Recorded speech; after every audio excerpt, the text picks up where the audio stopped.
कि शौहर मेहनत करके टीचर बनाया,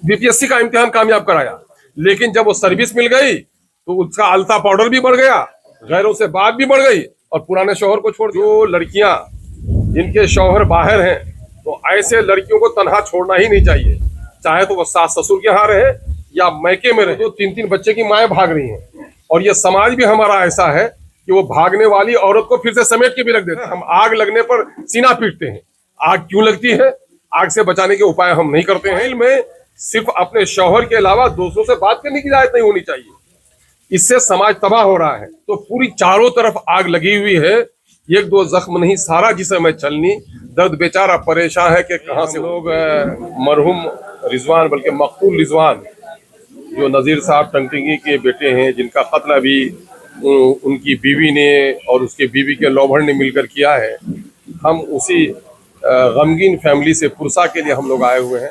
जनाब सरवर आलम साहब को दामन के एमएलए भी हमरा है, हम लोग उनकी माँ से उनके अहले ख़ानदान से मिलने के लिए पुरसा देने के लिए आए हुए हैं कि अब ये सब्र का मकाम है और बच्चे के मग़फ़िरत की दुआ करनी है।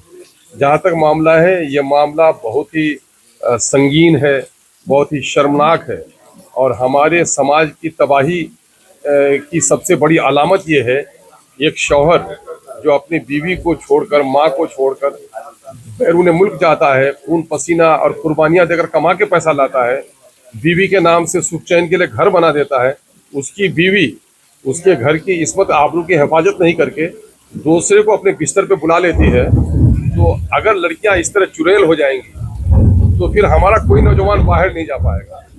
तो आज की जिंदगी में जब तक ये सीमांचल के लोग परदेश नहीं जाएंगे, उनका चूल्हा न जलेगा, उनके बाप की दवाई नहीं मिल पाएगी, मरने वाली माँ के कफन के कपड़े भी उनको मिल पाएंगे।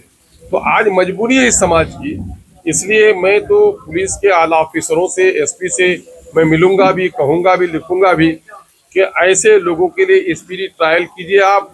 और हुकूमत वक्त पर भी हम लोग सवाल उठाएंगे कि ऐसे लोगों की सजा फांसी से कम कुछ नहीं होनी चाहिए।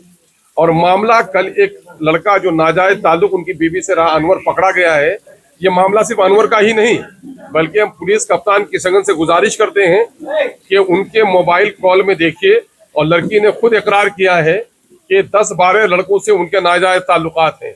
तो कम अज कम उन तमाम तर लोगों को कैफरे किरदार तक पहुंचाए, क्योंकि समाज इसी से कत्ल गारतगिरी की तरफ जा रहा है।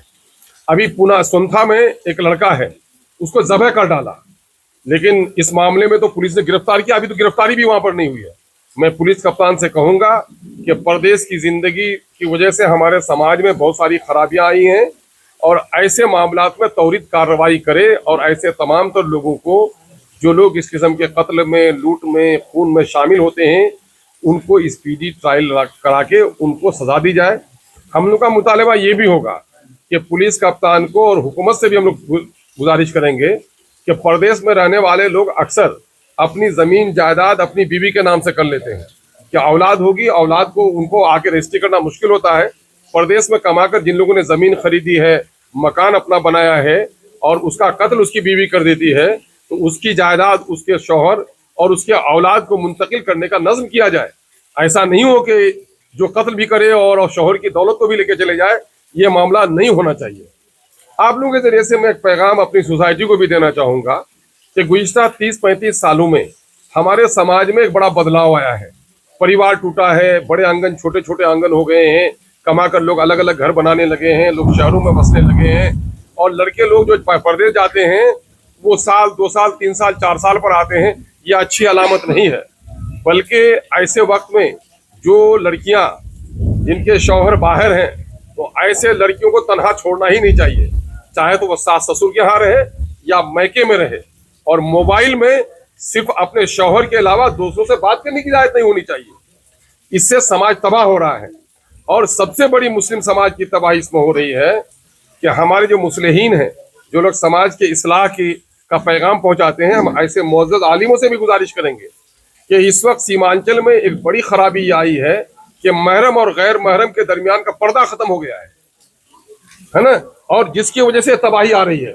मोबाइल के फितने अपनी जगह पर है, माँ बाप को चाहिए कि अपने बच्चों के मोबाइल से बचाए। ऑस्ट्रेलिया जैसा तरक्की याफ्ता मुल्क है, 16 साल से कम उम्र के बच्चे मोबाइल नहीं चला सकते, लेकिन यहाँ 3 साल का बच्चा, माँ एक मोबाइल में गप करती है और एक बच्चा मोबाइल को दे दिया है। तो इससे समाज में तबाही आ रही है। इस पर पाबंदी लगनी चाहिए। हमारी सामाजिक गिरफ्त होनी चाहिए कि बस्ती समाज में लोग तय करें कि मोबाइल बिन ब्याहता बच्चियों के पास नहीं हो, जिन बच्चों को मैट्रिकुलेशन अभी पास नहीं किया उनके बच्चों के पास नहीं हो, गैर जरूरी मोबाइल से किसी से बात न करें। इस पर पाबंदी लगानी पड़ेगी, वरना सोसाइटी में जो तबाही हो रही है, अपनों के साथ गैरों के साथ बेटियां भाग रही हैं, ये शर्म की बात है कि एक बिन ब्याहता लड़की नहीं बल्कि 2-2, 3-3 बच्चे की माएँ भाग रही हैं। और ये समाज भी हमारा ऐसा है कि वो भागने वाली औरत को फिर से समेट के भी रख देता है। तो ये बड़ी तबाही है समाज के लिए। समाज अगर जब तक नहीं उठेगा, सिर्फ पुलिस और हुकूमत के सहारे आप कहिएगा कि समाज की इस्लाह हो जाए, ये मुमकिन नहीं है। इसलिए मैं समाजी सरोकार रखने वाले लोगों से भी कहता हूँ, ये बेहयाई और बेशर्मी नहीं है। जवान लड़कियां दूसरे के बाजू में बैठकर बारात जा रही हैं, ये बेशर्मी और बेहयाई नहीं है कि आंगन में शादियां हो रही हैं और गैर मुस्लिम आकर उनकी तस्वीर, गैर महरम आकर उनकी तस्वीर खींच रहे हैं। तो शादी ब्याह में लोग आपे से बाहर हो जाते हैं। ये भी खराबी है कि रात को जलसे में भी आरोप पर एक साथ रहे। तो ये सारी चीजों पर हमको इस्लाह की जरूरत है। हम आग लगने पर सीना पीटते हैं, आग क्यों लगती है, आग से बचाने के उपाय हम नहीं करते हैं। तो मैं समझता हूं कि मुसीबत पर सीना पीटना और मुसीबत से बचने की कोई कोशिश न करना, ये अहमकाना अमल हो सकता है, संजीदा अमल नहीं हो सकता है। इसके लिए जो पंचायत के नुमाइंदगान हैं वो उठें, जो एमएलए हजरात हैं, जो सोशल लीडर्स हैं, जो पॉलिटिकल लीडर्स हैं, जो मॉरल लीडर्स हैं, मजहबी लीडर्स हैं, सबको उठना चाहिए। हिंदू मुस्लिम सोसाइटी को उठना चाहिए। और अभी आप नहीं देख रहे हैं, पुलिस में पुलिस लाइन की खबरें आती हैं, बड़ा अफसोसनाक होता है। कहीं कहीं स्कूल की खबरें आती हैं, सारे स्कूल के टीचर खवातीन को तो बदनाम नहीं किया सकता, लेकिन कई जगह ऐसे वाकयात हुए हैं कि शौहर मेहनत करके टीचर बनाया, बीपीएससी का इम्तिहान कामयाब कराया, लेकिन जब वो सर्विस मिल गई तो उसका अलता पाउडर भी बढ़ गया, गैरों से बात भी बढ़ गई और पुराने शौहर को छोड़ दिया। कई जगह आ रहे हैं, स्कूल में टीचर और टीचर के दरमियान में नाजायज ताल्लुकात, बच्चों का अखलाकी बिगाड़ हो रहा है स्कूलों में।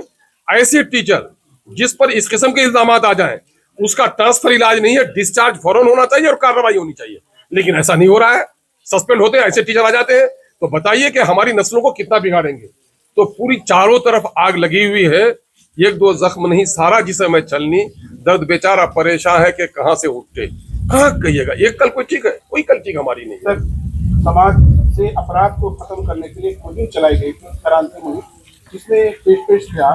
तो आज जो हालात हैं, आपको लगता है कि ऐसी पहल की जरूरत फिर से पड़ गई है? अभी तो एक एमपी साहब ने कहा था कि पहले तो महिला आयोग बन रहा था, अब पुरुष आयोग बनना चाहिए, क्योंकि महिलाओं के जैसे जो कत्ल गारतगिरी हो रही है।